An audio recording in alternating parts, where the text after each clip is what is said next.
Aujourd'hui, je vous propose la recette des coques de macarons à la française. Pour une vingtaine de macarons, donc 40 coques, voici les ingrédients.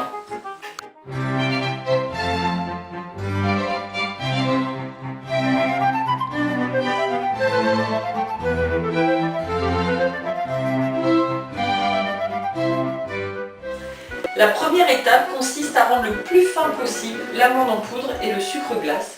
Pour cela, j'utilise le hachoir électrique ou le tamis. Le hachoir électrique étant le plus rapide. Donc vous allez voir, là je vais mixer et en même temps je vais le remuer plusieurs fois pour que tout soit bien mélangé comme il faut.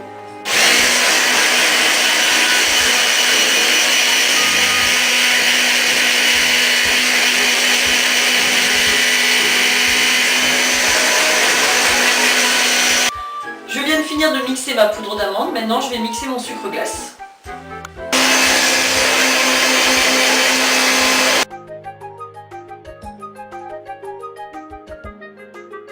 Après avoir mixé mes ingrédients, je les ai mis dans un cul de poule et maintenant je vais monter mes blancs en neige. Là je vais monter mes blancs en neige.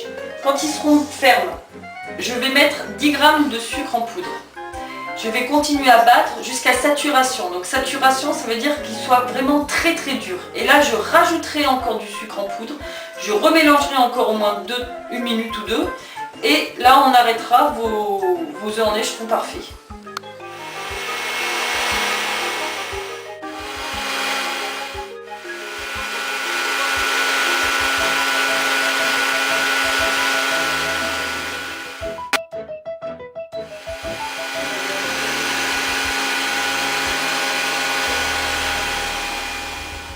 Pour voir que vos œufs sont bien arrivés à saturation, vous soulevez et regardez, ça reste sur le fouet. Donc ça veut dire que vos œufs sont bien à saturation. Je vais maintenant incorporer mes blancs en neige dans mon mélange poudre d'amande et sucre glace. Regardez bien le mouvement, je prends ma poudre et j'enroule. Je prends ma poudre et j'enroule.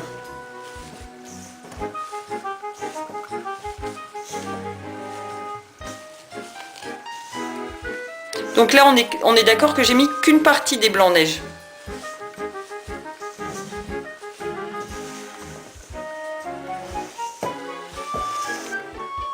Quand les poudres sont bien incorporées dans le blanc en neige, j'incorpore le reste des blancs en neige.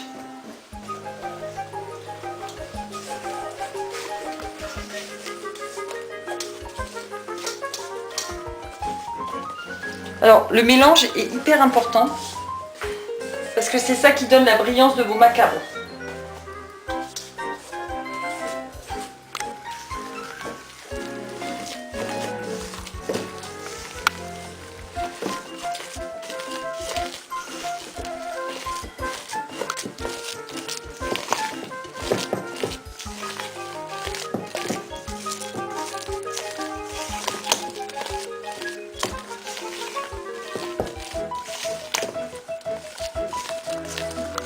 Après 5 minutes de mélange, ma pâte devient comme ça, homogène.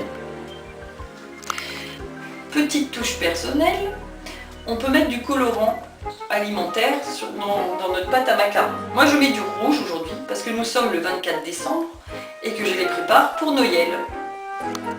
Comme moi c'est du colorant poudre, la pointe d'un couteau est suffisante.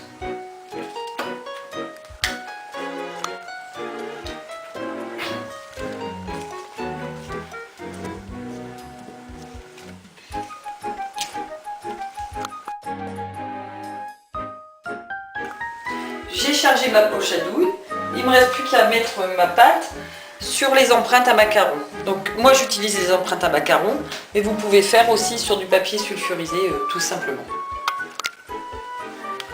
Donc vous partez du centre.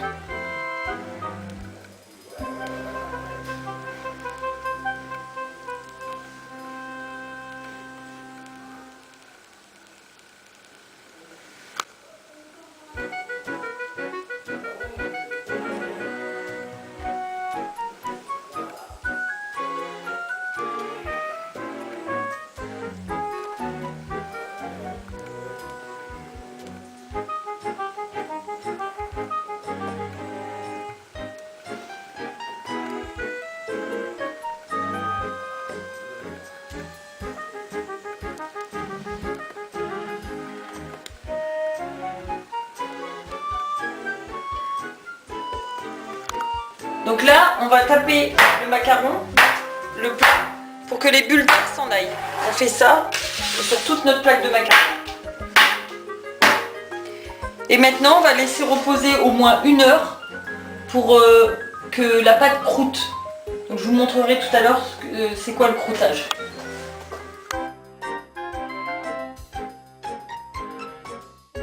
Après avoir laissé environ reposer 2 heures les macarons, j'ai mis mon four à préchauffer à 150 degrés.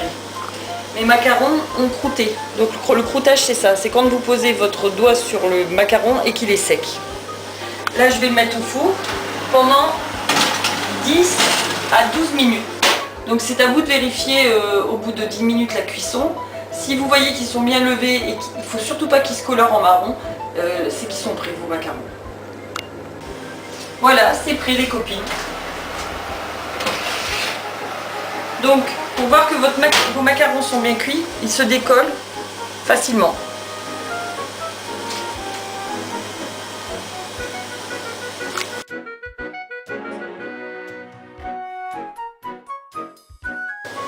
Après les avoir laissés reposer, vous les démoulez tièdes, sinon ça casse. La recette des coques est la même pour le sucré salé. Là, je vais le faire avec une petite mousse d'avocat, crevettes, pamplemousse. Vous avez déjà la recette sur le site La Cuisine des Copines 29. Bon appétit les copines!